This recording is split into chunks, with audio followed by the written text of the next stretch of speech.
महायुति की सीट साझेदारी, 17 सीटों पर जीत के दावे, नवनीत रवि राणा की नाराजगी, कांग्रेस पर महिला विरोधी होने के आरोप, ओबीसी आरक्षण और स्थानीय निकाय चुनाव को लेकर बीजेपी नेता चंद्रशेखर बावनकुळे ने अपनी प्रतिक्रिया दी है और आगे उन्होंने क्या कहा, आइए देखते हैं। पंतप्रधान नरेंद्र मोदी जी, अमित शाह जी, आमचे अध्यक्ष नवीन जी, राज्याचे मुख्यमंत्री देवेंद्र फडणवीस जी, आमचे अध्यक्ष रवींद्र चव्हाण जी यांनी आणि महायुतीचे नेते एकनाथ शिंदे जी, सुनेत्रा पवार जी यांनी मिळून एक चांगला निर्णय महाराष्ट्रात झाला। 11 सीट भारतीय जनता पार्टी लढणार आहे, 4 सीट शिवसेना लढणार आहे, 2 सीट राष्ट्रवादी लढणार आहे। आणि मला विश्वास आहे की आतापर्यंतच्या निवडणुकीत जेवढं मोठं यश या निवडणुकीमध्ये कधी मिळालं नाही तेवढं मोठं यश 17 पैकी 17 जागा महायुतीला मिळतील आणि मोठा विजय, केवळ जिंकणारच नाही तर मोठा विजय महायुतीचा होईल असा मला विश्वास। मला नाही वाटत की आमच्या नवनीत राणाजी आणि रवी राणाजी इतके प्रगल्भ नेते आहेत की ते काही महायुतीच्या काही निर्णयाच्या विरुद्ध जातील।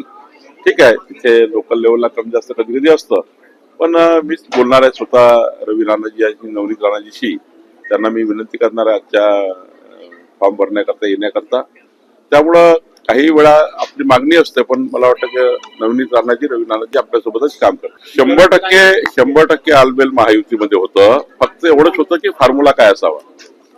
फॉर्म्युला हाच झाला की सीटिंग गेटिंग हे महत्वाचं झालं आणि ज्या सीट सीटिंग गेटिंग नाही आहे किंवा ज्या सीट ओपन्स आहे त्या सीटमध्ये त्या मतदारसंघाची सर्वात जास्त सदस्य संख्या कोणाकडे आहे, मतदारसंख्या कोणाकडे आहे या आधारावर संभाजीनगरचा निर्णय झाला, या आधारावर इतर निर्णय झाले आणि त्यामुळे ते सर्वांना मान्य होते। मी वडेट्टीवारजींनाही विनंती करेल त्यांनी कृपया असे जे काही वाक्य किंवा शब्द त्यांच्या उंचीला शोभणार नाही असे बोलू नये, कारण काँग्रेस पार्टीचे नगरसेवक जे त्यांच्याकडे आहेत ते आम्ही का नेऊ आणि समजा आमच्याकडे येत असेल तर मग त्यांनी तपासून घेतलं पाहिजे कुठल्या कारणांचे नाराज आहेत। नाही, मला नाही वाटत त्यामध्ये स्क्रुटनी सुरू आहे।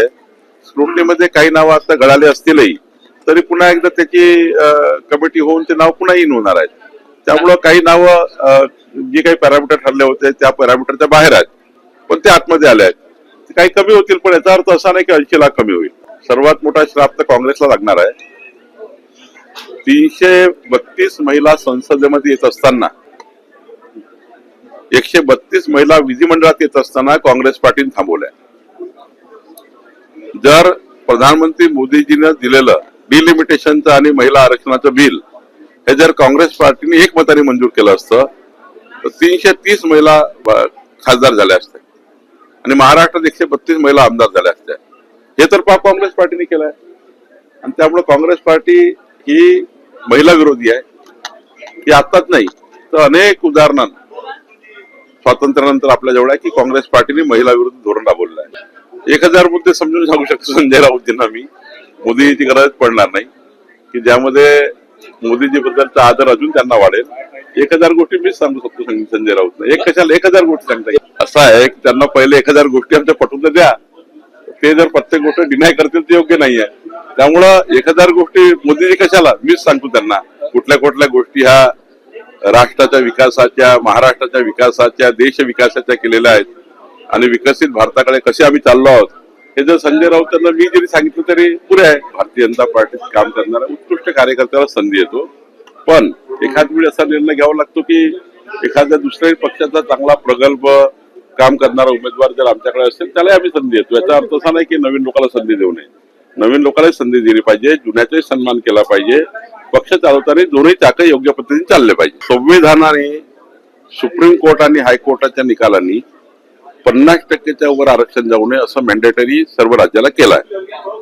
काही राज्यांनी तो नियम पाळला नाही, त्यामुळे ते शटडाऊन झालं, रद्द झालं। आता खरं तर 50%च्या वर आरक्षण कुठलंही जाऊ नये, 10% ईडब्ल्यूचं आरक्षण तर आहेच आपल्याकडे। मला असं वाटतं याच चाकोरीमध्ये पुढे जावं लागेल। सुप्रीम कोर्टाचा निकाल आम्ही वाट बघतोय, जिल्हा परिषदेकरता, ग्रामपंचायतीकरता जसा निकाल येईल, मला वाटतं पुढच्या महिन्यात निकाल येईल एकाच वेळी, तो निकालाला आपल्याला साऱ्या गोष्टी चित्र क्लिअर होईल। आपली महाराष्ट्राची केस आहे की त्यामध्ये ग्रामपंचायती आणि झेडपी अडलेल्या आहेत। मला वाटतं याच्यामध्ये काही निर्णय होईल।